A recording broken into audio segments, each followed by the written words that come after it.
सिया राम, जय भगवान, जय माता की जय। लोगों का ये थोड़ा सा कंफ्यूज हो जाता है कि कहाँ पे चढ़ाई करना है। यदि आप अमनोत्री माता आ रहे हैं दर्शन करने के लिए, चार धाम यात्रा उत्तराखंड कर रहे हैं, तो अमनोत्री माता में आपको चढ़ाई करनी पड़ेगी, या तो 4 किलोमीटर 5 किलोमीटर इस तरह का है। पीठू का भी फैसिलिटी है, पीठू भी मिल जाएगी, अदर घोड़े मिल जाएंगे आपको।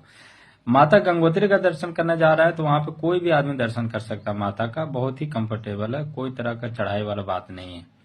अब आता है पॉइंट श्री बद्रीनाथ जी। तो श्री बद्रीनाथ जी का है कि वहां भी चढ़ाई नहीं है, होटल्स आपको भगवान के नजदीक में ही मिल जाएंगे। 2-4 मिनट का नीचे ऊपर पहाड़ों की है तो होगा ही होगा। और आप नर नारायण पर्वत बहुत आसानी से देख सकते हैं। माना गांव यदि घूम रहे हैं तो माना गांव में चढ़ाई है, यदि बुजुर्ग हैं और चलने में दिक्कत है तो माना गांव घूमना दिक्कत होगा, लेकिन पिट्ठू पिट्ठू का सर्विस है वहां पे। लोग पीठ पे लेके आपको माना गांव में जितना तरह का ऋषि मुनि गुफा, वो सारा सीन साइड आपका हो जाएगी। आप सरस्वती माता का दर्शन कर सकते हैं, अलकनंदा माता का दर्शन कर सकते हैं। नर नारायण पर्वत आप देखिए, बहुत अच्छा लगेगा। अब पॉइंट आ रही है श्री तुंगनाथ जी। श्री तुंगनाथ जी में चढ़ाई है। श्री तुंगनाथ का यदि भगवान का यदि चढ़ाई करना चाहते हैं तो वहां भी फैसिलिटी है, आप घोड़े से जा सकते हैं। नहीं तो यदि आप चढ़ाई करना चाहते हैं तो वहां भी आपको 4 किलोमीटर 5 किलोमीटर का चढ़ाई है भगवान की, तो वो भी आप सीन साइड कर सकते हैं और भगवान का दर्शन कर सकते हैं। फिर यदि आप ऊखी मठ आ रहे हैं, जहाँ पे पंच केदार, जहाँ पे सारा भगवान केदारनाथ जी का जितना तरह का रूप है, अंग है, वो सारे हैं ऊखी मठ में।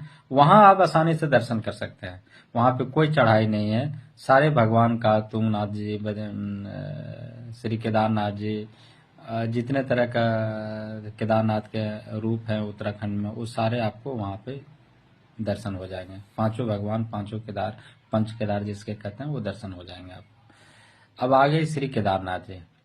लोग कहता है कि यदि आप कोई भी काम करते हैं तो कष्ट तो है, तकलीफ तो है, मेहनत तो है, लेकिन यदि साक्षात भगवान का दर्शन करना चाहते हैं तो आप कैसे आशा कर सकते हैं कि आपको बहुत आसानी से दर्शन हो जाएगी। श्री केदारनाथ जी का मतलब है कि वहां उसके बाद कोई धरती नहीं है, धरती लास्ट है, और साक्षात भगवान है। यदि शंभू का दर्शन करना चाह रहे हैं, भोले शंकर का दर्शन करना चाह रहे हैं, भगवान का दर्शन करने, तो चढ़ाई तो है।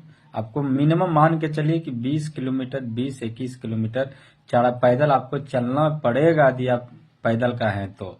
नहीं तो आप श्री केदारनाथ जी के दर्शन करने के लिए भी आपको पिट्ठू मिल जाएंगे, गधे मिल जाएंगे, पालकी मिल जाएंगे। हेलीकॉप्टर सर्विस है जो कि गवर्नमेंट वाला साइड से बुकिंग बनाई, IRCTC, गवर्नमेंट ऑफ उत्तराखंड से भी आप है, जो GNBN गढ़वाल मंडल विकास निगम लिमिटेड। तो अब सरकारी साइट से बुकिंग बनाइए, कोई तरह की दिक्कत नहीं है। लेकिन एजेंट से बुकिंग बनाएंगे तो थोड़ा सा दिक्कत है, लेकिन आप गवर्नमेंट वाला साइट से बनाते हैं तो कोई तरह की दिक्कत नहीं है। लेकिन श्री केदारनाथ जी के दर्शन आप पैदल में करेंगे तो you feel this the heavens. यदि आपको स्वर्ग देखना है, दुनिया में कहीं स्वर्ग है तो श्री केदारनाथ है। आप आइए, देखिए, समझिए, बुझिए, वातावरण, वेदर, माहौल, कल्चर, आपको हर चीज मिलेगा। वो धाम है। यदि आप आ रहे हैं श्री केदारनाथ जी दर्शन करने के लिए कि हम धाम आ रहे हैं, हम यदि आप सोचेंगे हम टूरिस्ट प्लेस जा रहे हैं तो आपको बहुत सारी कष्ट होगी। भगवान का दर्शन कष्ट करना ही है, और कष्ट होगा ही, आसानी से उतना दर्शन नहीं है। तो जनरली ये था उत्तराखंड चार धाम का जानकारी। जय सिया राम।